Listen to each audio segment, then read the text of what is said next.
चलिए रिवीजन करा देते हैं एक बार कि संधि क्या है। आप लोग ध्यान देंगे कि दो वर्णों के मेल से जो विकार उत्पन्न होता है उसे हम लोग संधि कहते हैं। देखिए जैसे हम लोग एग्जाम्पल देख सकते हैं इसका, विद्यालय, विद्या प्लस आलय, है ना। तो चलिए सबसे पहले हम लोग देखेंगे संधि कितने प्रकार के होते हैं। तो हम लोग जानते हैं कि संधि 3 प्रकार के होते हैं। एक होता है स्वर संधि, व्यंजन संधि और एक होता है विसर्ग संधि। तो स्वर संधि का डिफिनीशन हम लोग देखेंगे तो हम लोग जानते हैं कि दो स्वरों के मेल से जो विकार उत्पन्न होता है उसे हम लोग स्वर संधि के नाम से जानते हैं। तो चलिए स्वर संधि कितने प्रकार के होते हैं उसको देख लिया जाए। तो हम लोग जानते हैं कि स्वर संधि 5 प्रकार के होते हैं। एक है दीर्घ संधि, स्वर संधि, एक है गुण स्वर संधि, वृद्धि स्वर संधि, यण स्वर संधि और अयादि संधि, है ना। आप लोग ध्यान में रखेंगे। तो चलिए हम लोग दीर्घ स्वर संधि को देखते हैं। यहाँ पर हम लिखे हैं दीर्घ संधि। इसमें हम बताए कि आ, बड़ी ई और बड़ा ऊ का मात्रा आएगा। ठीक बीच में आप लोग याद रखेंगे, ये बीच में कहाँ आएगा, ये बीच में आएगा, ये किसी शब्द के बीच में आएगा, यानी बीच में परीक्षार्थी यानी बड़ी का मात्रा, बड़ा ऊ का मात्रा, या का मात्रा आएगा। हम अभी बताए कि परीक्षार्थी में जो बड़ी का मात्रा है, देख रहे हैं आप लोग यहाँ, है ना। और रविंद्र में बड़ी का मात्रा है, परीक्षा में बड़ी का मात्रा है, वार्तालाप में आ रहा है, वार्तालाप में आ रहा है ना। उसी प्रकार देवागमन में बड़ा आ का मात्रा है, जोगेश्वर में बड़ी का मात्रा है, लघुत्तर में बड़ी ऊ का मात्रा है और भानुदर में बड़ी ऊ का मात्रा है, कपिंद्र में बड़ी का मात्रा है। आप लोग इसको देख लिए। तो चलिए बढ़ते हैं। ऐसा अगर कहीं शब्द दिखे तो क्या हो जाएगा, दीर्घ संधि हो जाएगा। चलिए आगे बढ़ते हैं। सेकंड नंबर गुण संधि। हम बताए कि ए ओ अर, है ना।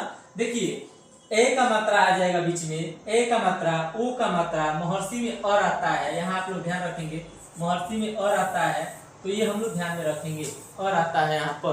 तो ए की मात्रा आएगा, ओ की मात्रा आएगा, और की मात्रा आएगा तो क्या कहलाएगा, गुण संधि होगा। जैसे देवर्षि में और आ रहा है ना, हितोपदेश में ओ आ रहा है ना, और सुरेंद्र में ए आ रहा है ना।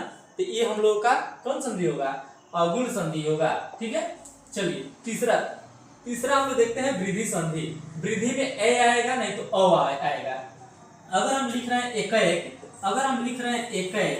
आप लोग ध्यान देंगे एक, तो यहाँ पर हम लोग ध्यान देंगे, यहाँ पर ए का मात्रा आ रहा है, ए का। अगर लिख रहे हैं महौज, अगर हम यहाँ लिख रहे हैं महौज, है ना, यहाँ लिखे हैं महौज में ओ का मात्रा आ रहा है, यहाँ पर ओ का मात्रा आ रहा है। तो वृद्धि को हम लोग याद रखेंगे, ए आएगा नहीं तो ओ आएगा। ठीक है, इसको आप लोग ध्यान में रखेंगे। चलिए अगले की ओर बढ़ते हैं। ये कह रहा है यण संधि। इसमें य व र के साथ कोई ना कोई अधूरा रहेगा। देखिए य के साथ त अधूरा है, य के साथ द अधूरा है, यहाँ य के साथ त अधूरा है, यानी य व र के साथ अधूरा आएगा तो उसको हम लोग यण संधि बोलते हैं। ठीक है। चलिए अगले की ओर बढ़ते हैं। 5 नंबर अयादि। यह इसमें हम लोग देखेंगे कि इसमें आएगा अय, औ, अवि, है ना। तो इसमें देखिए जैसे नयन में, है ना, नयन में अय औ वी, है ना, ये सब आएगा। जैसे देखिए यहाँ से आप लोग क्लियर कीजिए, पावक, इसमें आ रहा है व, इसमें आ रहा है व, इसमें आ रहा है वी, तो वी व य, यही आप लोग इसी से पकड़ेंगे हम लोग, य आएगा। स्वयं, इसमें अय आ रहा है। औ देखिए पवन, इसमें ये आ रहा है वो, है ना। तो इससे हम लोग का क्लियर होता है, अय अई ये सब आता है। ठीक है। तो इसको हम लोग देखेंगे अयादि संधि हो जाएगा। तो चलिए आप लोग को ये वीडियो कैसा लगा आप लोग कमेंट बॉक्स में एक बार जरूर बताइएगा।